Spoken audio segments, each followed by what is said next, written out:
La pista perdida. O. F. Walton. Capítulo 8. Peña de Honister. Cuando el capitán Fortescue partió a las 7:30 hacia Fernbank, soplaba un vendaval terrible. Los árboles se balanceaban y se tensaban en lo alto, y el viento era tan violento que azotaba el estrecho desfiladero por el que había bajado esa tarde, que apenas pudo luchar para vencerlo mientras intentaba volver sobre sus pasos hasta el puente. Era una noche terriblemente fría. El suelo estaba duro como el hierro y el puente estaba tan resbaladizo que tropezó al cruzarlo. Siguió el sendero que había más allá, que serpenteaba abruptamente por la ladera, y subió hacia la casa, guiado por las luces de las ventanas. Se preguntó si ella les habría dicho que él iba a venir. Tal vez sí, y ellos lo estaban esperando con temor, tratando de conjeturar qué noticias había venido a traerles. Pero no, pensándolo mejor, estaba seguro de que ella no se lo diría, por temor a que le preguntaran si sabía cuál era su misión. Encontró con dificultad la puerta del jardín, pues era una noche muy oscura, y comenzó a subir por el empinado sendero que conducía al frente de la casa. Este sendero lo llevó a pasar por un mirador cuya persiana estaba bajada solo parcialmente. Solo miró a aquella ventana durante un instante, apartando inmediatamente la mirada, pero en esa única mirada captó toda la escena, y ésta quedó impresa en su memoria. Una dama de rostro dulce y gentil estaba sentada a la mesa, remendando medias a la luz de la lámpara. En el lado opuesto de la mesa, de espaldas a la ventana y ocupada en la misma tarea, estaba su compañera de la tarde, Marjorie Douglas, mientras que, reclinada en un sillón junto al fuego, con los pies sobre la chimenea y un libro en la mano, estaba una hermosa muchacha rubia que él supuso que era la hermana menor. Con solo una mirada, la imagen de un hogar acogedor se le quedó grabada en la mente. Incluso se fijó en los ladrillos y los soldaditos de plomo que había dejado el niño al acostarse en el suelo. Y ahora había venido a arruinar su tranquila felicidad. Si hubiera sido posible, incluso en el último momento, habría dado marcha atrás. Pero no era posible, porque una promesa hecha a los muertos era sin duda demasiado sagrada para ser ignorada. Cueste lo que cueste, esa promesa debía cumplirse. Tocó el timbre y le abrió la puerta a una sirvienta de edad avanzada, a quien le entregó su tarjeta, que ella llevó inmediatamente a su señora. «Pase, por favor, señor», dijo mientras abría la puerta de la habitación en la que él había estado mirando. Las tres damas se levantaron cuando él entró y la señora Douglas dijo: «¿Eres el hijo del viejo amigo de mi marido en Sheffield?». Él le dijo que sí, y luego le informó de la muerte de su padre. Cuando ella le expresó su pesar por ello, él le comunicó, con toda la amabilidad que pudo, la triste noticia que tenía que traerle, y le dio el mensaje desde el lecho de muerte, diciéndole al mismo tiempo que todo el dinero de su pobre padre se había destinado a la misma causa, y asegurándole el profundo pesar del anciano por lo ocurrido. También le contó cómo le había hecho prometer que le informaría de la pérdida de boca en boca, en lugar de enviarle la mala noticia por una carta. Ella escuchó muy silenciosamente, casi como si estuviera mentalmente aturdida por el golpe que había recibido. Durante algunos minutos no habló, y luego preguntó: «¿Está seguro de que no hay esperanza de recuperar nada?». «No, me temo no», dijo el capitán Fortescue. «Me gustaría poder darle alguna esperanza, pero me temo que no puedo. Es duro para usted oírlo. Muy, muy duro y... oh, qué duro para mí decírselo». «Estoy segura de que sí», dijo Marjorie. «Creo que es peor para usted que para nosotras.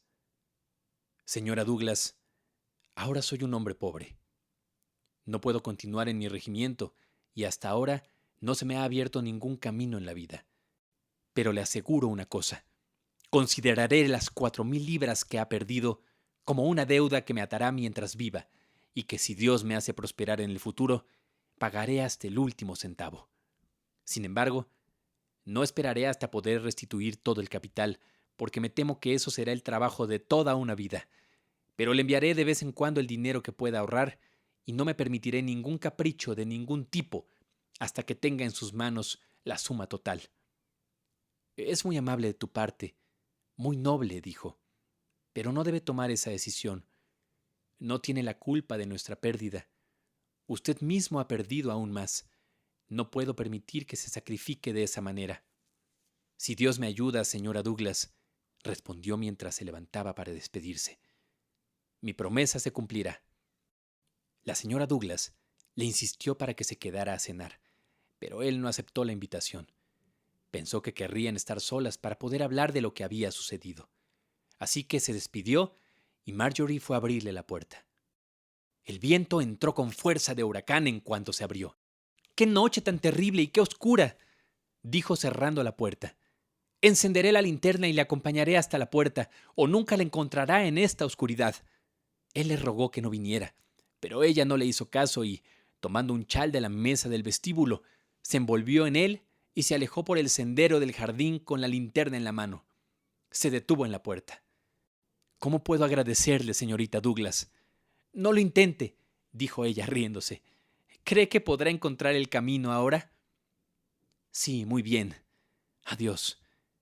Mañana por la mañana me voy temprano. Entonces, ¿no le volveremos a ver? No, dijo con tristeza. Quizá nunca más. Las aves de mal agüero nunca son bienvenidas, ¿no? O no se llame así, dijo. Adiós, capitán Fortescue. La dejó y se encaminaba hacia el puente cuando creyó oírla llamar. Miró hacia atrás y vio que ella seguía de pie en la puerta con la linterna en la mano. ¿Me llamó, señorita Douglas?, preguntó. Sí, no debería haberle traído de vuelta, pero quería agradecerte. No sé por qué debería agradecerme. Por ser tan bueno con mamá, dijo. Y luego se dio la vuelta y subió la colina, y él observó la luz de su linterna hasta que la vio pasar dentro de la puerta de la casa. ¡Qué noche más desenfrenada! Kenneth Fortescue durmió muy poco, pues el viento aullaba en las chimeneas de la vieja posada. Hacía temblar las ventanas mal ajustadas, barría el estrecho valle y azotaba con terrible fuerza el campo abierto que se extendía más allá. Se quedó tendido escuchando el viento y pensando en muchos pensamientos inquietantes durante las largas horas de aquella noche de vigilia. Había pedido un carruaje para que lo llevara a Keswick a tiempo para el primer tren, así que saltó de la cama en cuanto lo llamaron y se acercó a la ventana de su habitación para mirar el tiempo. Todo el campo estaba cubierto de nieve. Montañas, rocas, bosques, casas, campos, jardines, todos estaban vestidos de blanco, puros e inmaculados, y brillaban bajo el sol de la mañana como si estuvieran cubiertos de innumerables diamantes. Cuando, un poco más tarde, bajó al café, el propietario vino a hablar con él. Me temo, señor, que no podrá ir hoy. Ha habido una terrible tormenta de nieve y Borrowdale está bloqueado. Será imposible atravesarlo en coche. Seguramente no es tan profundo. No aquí, señor, ni tampoco en una milla más abajo del valle, pero cuando llega a la curva del camino, en la parte más estrecha del valle, la nieve se ha acumulado allí hasta una profundidad aterradora, y durante media milla aproximadamente, la nieve es tan profunda que sería imposible atravesarla. Estamos completamente aislados de Keswick. ¿No despejarán la carretera? Bueno, señor, intentarán abrirse paso, pero será un trabajo largo. Me temo que no podremos hacerlo hoy. Entonces no hay nada que hacer, dijo el capitán. Debo quedarme. Sí, señor, lamento mucho que se sienta tan incómodo, pero haré todo lo posible para que se sienta cómodo. Es un pueblo hermoso. Si no ha estado aquí antes, le gustará ver un poco. Es agradable caminar por aquí y seguir hacia Hunster, si quiere echar un vistazo. Sin embargo, Kenneth Fortescue no tenía prisa por salir ni por dejar el gran fuego de la gran chimenea. Se sentaba junto a él con un periódico en la mano, leyendo a ratos y contemplando otras veces el humo azul que subía en volutas por la chimenea. Y luego, al cabo de un rato, se quedaba de pie junto a la ventana, contemplando distraídamente la calle del pueblo. Tenía mucho en qué pensar esa mañana y sentía que ni siquiera el paisaje más hermoso conseguía apartarlo de la agitada línea de pensamientos que se sentía obligado a seguir. Pero pronto fue devuelto del futuro al presente al ver a Marjorie Douglas pasar por la ventana con una cesta cubierta en la mano. Su rostro le parecía tan brillante y alegre como antes de que le comunicara la triste noticia que había venido a comunicarle. Las nubes parecían haberse dispersado y la luz del sol había vuelto a aparecer. Kenneth se preguntó a dónde iba. Tomó su gorra y corrió tras ella para preguntarle cómo estaba su madre y cómo había soportado las tristes noticias que le había traído. Marjorie lo oyó venir detrás de ella y se giró con gran sorpresa. «Capitán Fortescue, pensé que se había ido». «No, señorita Douglas, soy la moneda mala y el pájaro de mal agüero», dijo. «El caso es que hay un montón de nieve en el valle, así que tengo que quedarme aquí hasta mañana». «¡Qué fastidio para usted!». «Sí lo es, pero veré un poco más del campo. Se ve hermoso esta mañana». «¿A dónde va, señorita Douglas? Déjeme llevarle la cesta». «No hasta que se ponga el abrigo», dijo. «Hace demasiado frío para estar hablando sin él». Él corrió a buscarlo y pronto se reunió con ella. «Voy a Sea Toller», dijo. «¿Quién es Toller?». Ella se rió mucho ante esta pregunta y le dijo que Sea Toller era el nombre de la pequeña aldea donde vivía la vieja Mary. «¿Le importa que la acompañe, señorita Douglas? Es terriblemente lento caminar sola». «De ninguna manera. Solo tenga cuidado con cómo lleva esa canasta, porque el pudín y el caldo de carne de la señora Mary está dentro». «¿Quién es la señora Mary?». «Es una anciana muy querida que vive en una de las cabañas de Sea Toller. Si mira al otro lado del valle, puede ver las casas blancas de ese pequeño lugar. Creo que solo hay unas 6. Están justo al final del paso de Honister». «¿Va a verla a menudo?». «Siempre que puedo. Tenemos aquí bastantes ancianas. Creo que debe ser porque aquí hay mucha salud. Todas viven hasta muy ancianas y son amigas mías. Así que tienen que turnarse. Pero hoy es el día de la señora Mary». «¿Cómo que deben esperar su turno?», dijo. «Sí, creo que sí, pero me temo que ninguna de ellas tendrá su turno pronto. Me voy, capitán Fortescue». «¿Se va?». «Sí, de casa. Lo decidimos anoche. Verá, tuvimos una pequeña reunión familiar después de que se fue para hablar de las cosas. Mamá quería enviar lejos a Dorcas. Esa es nuestra antigua sirvienta. Pero no creo que eso fuera a funcionar. Ella es muy fiel a mamá, y aunque creo que yo podría hacer la mayor parte de su trabajo, en general creo que le daría más trabajo a mamá. Dorcas lava tan bien y es tan útil en todos los sentidos, y no nos gusta enviarla lejos, si podemos evitarlo. Pobrecita». «Entonces, ¿qué piensas hacer?». «Bueno, todavía no lo sé muy bien. Supongo que iré como acompañante o como ayudante de mi madre.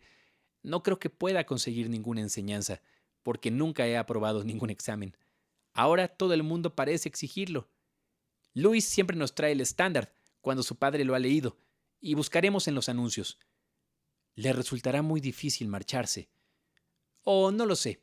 Sí, supongo que sí. Pero no me importa, si se llevan bien en casa. Pero creo que deberían hacerlo, si Phyllis cuida de mamá. Creo que lo hará. Creo que lo hará, solo que, verá, es la más pequeña y me temo que la hemos malcriado un poco. Pero es una niña muy querida y creo que lo intentará». «Lamento muchísimo que tenga que irse». «No debe sentir lástima por mí», dijo riendo. «Yo no voy a sentir lástima por mí misma. Me atrevo a decir que pronto seré muy feliz, y si no, bueno, en realidad no importa. Será mucho más agradable cuando llegue a casa para las vacaciones. Ahora estamos en la cabaña de la señora Mary. Debo ir corriendo con sus cosas». Marjorie tomó la cesta y entró en la casa. Y mientras el capitán Fortescue la observaba, se preguntó qué haría la anciana cuando extrañara el rostro brillante y la voz alegre de su amiga. Cuando salió, lo llevó por el empinado paso para que pudiera ver Honister Crag a lo lejos, que se alzaba en toda su majestuosa grandeza en la cabecera del paso. A su izquierda estaba el torrente de la montaña, que se precipitaba frenéticamente sobre las rocas, bajando tan rápido que ninguna escarcha podía detener su curso. A su derecha había un páramo con los brezos muertos cubiertos de nieve. A 1 milla del desfiladero, la nieve se hizo más espesa y tuvieron que regresar. Pasaron nuevamente por Seatoller y volvieron sobre sus pasos hasta Roswaite. Marjorie nunca volvió a mencionar su partida ni la pérdida del dinero. Parecía ansiosa porque él olvidara todo lo doloroso y pudiera llevarse consigo un feliz recuerdo de su hermoso hogar. Cuando Kenneth la dejó en la puerta del jardín, regresó a la posada sintiéndose más esperanzado respecto del futuro. Si ella estaba decidida a afrontarlo con tanta valentía y felicidad, sin duda él podría hacer lo mismo. Tal vez después de todo, había días más brillantes aguardando en ese futuro que tanto había temido y que parecía una gran perspectiva de oscuridad que se abría ante él. Después de comer, estaba sentado junto al fuego en el salón de café, mirando un periódico de hacía 2 días y preguntándose cómo podría pasar la larga velada solitaria, cuando entró el camarero y le entregó una carta. Era de la señora Douglas, invitándolo a pasar la velada en Fernbank y asegurándole que les estaría haciendo un favor al hacerlo, ya que en invierno estaban tan aislados del mundo más allá del valle que rara vez tenían el placer de conocer a alguien fuera de su pequeño círculo de amigos en Borrowdale. La invitación estaba redactada con tanta gracia, como si la obligación fuera enteramente suya, que el capitán sintió que solo podía enviar una respuesta afirmativa y, a decir verdad, no deseaba enviar ninguna otra. Así que a las 5 en punto, cruzó una vez más el puente y subió la colina hacia Fernbank. Le hicieron pasar a un pequeño salón, amueblado con sencillez, pero con inconfundibles signos de buen gusto y cuidado. Sobre la mesa había un cuenco de porcelana con musgo parecido al de los helechos, en el que había campanillas de invierno dispuestas una a una como si estuvieran creciendo en él. En la ventana había un macetero lleno de jacintos de diversos colores. En un rincón de la habitación crecía una hiedra en una gran maceta que trepaba por la repisa de la chimenea y colgaba en elegantes festones de la repisa de la chimenea. Mientras que en el estante de abajo había un jarrón lleno de Pyrrhus japonica y jazmines amarillos que se reflejaban en el cristal. Todos le dieron la bienvenida y le hicieron sentir que se alegraban de verlo. Durante la velada no hicieron ninguna alusión a lo que les había contado el día anterior. El pájaro de mal agüero fue tratado como si hubiera sido el heraldo de buenas noticias. Kenneth había asistido a muchas y costosas fiestas de diversa índole, pero pensaba que la calidez de aquel té de Cumberland las eclipsaba a todas.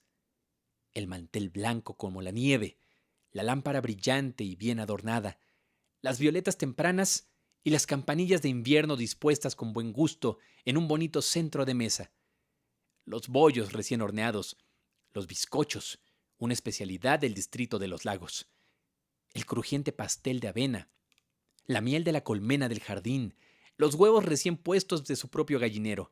Todo ello se combinaba para hacer de la comida una experiencia sugerente, y mucho después, y cuando ya se encontraba en un entorno muy diferente, Kenneth Fortescue solía recordarla con placer y preguntarse si alguna vez volvería a ver una imagen similar de comodidad hogareña. «Parece soñolienta, Phyllis», dijo Marjorie mientras se sentaba a tomar el té.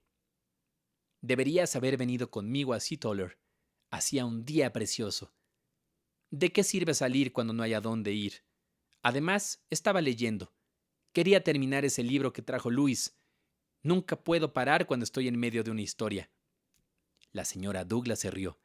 «A veces Phyllis sufre de sordera, capitán Fortescue», dijo. «Si está leyendo, está sorda como una tapia todo el tiempo». Leila se había unido a ellos en la mesa, y el pequeño Carl, un lindo niño de 3 años, de cabello rubio y ojos azules, estaba sentado en una silla alta a su lado. Parecía enfermo y deprimido, y hablaba muy poco, pero el niño estaba lleno de vida y los divertía a todos con su balbuceo. Después del té, tocaron y escucharon música. Phyllis era muy buena en esto último y cantaba bien. No se parecía en nada a su hermana, mucho más bonita, decía la mayoría de la gente, pero era más belleza de rasgos que de expresión. Kenneth pensó que tenía un rostro más bien descontento y se movía con cansancio cuando su madre le pedía que hiciera algo, como si cada esfuerzo, por pequeño que fuera, le costara un esfuerzo. Marjorie era el alma de la fiesta, la que veía de un vistazo lo que cada uno quería, la que estaba dispuesta a correr de un lado a otro para buscarlos a todos. Era Marjorie la que llevaba a Carol a la cama, la que recogía el ovillo de lana de su madre cuando se caía y la que mantenía los ojos abiertos todo el tiempo para ver qué podía hacer por los demás y cómo podía ayudarlos a todos. ¿Cuánto le extrañarían? ¿Qué vacío habría si los dejara? Qué triste cambio se produciría en esa pequeña y luminosa casa cuando su principal rayo de sol se alejara de ella. La agradable velada llegó por fin a su fin, y Kenneth se levantó para despedirse. Entonces, por primera vez mencionó el motivo de su visita a Roswhite. Mientras estrechaba la mano de la señora Douglas y le agradecía su gran amabilidad hacia él, dijo en voz baja: «No olvidaré mi promesa». Ella apretó su mano cariñosamente mientras susurraba: «Dios te bendiga». Y él sabía que las palabras venían del corazón. Entonces, Marjorie corrió hacia la linterna, pues no había una estrella en el cielo, e insistió en iluminarlo hasta la puerta. «Ahora sí que es una despedida», dijo. «El camino está despejado y me voy mañana temprano, señorita Douglas». «Sí, capitán Fortescue. He cumplido mi promesa a mi pobre y anciano padre lo mejor que he podido».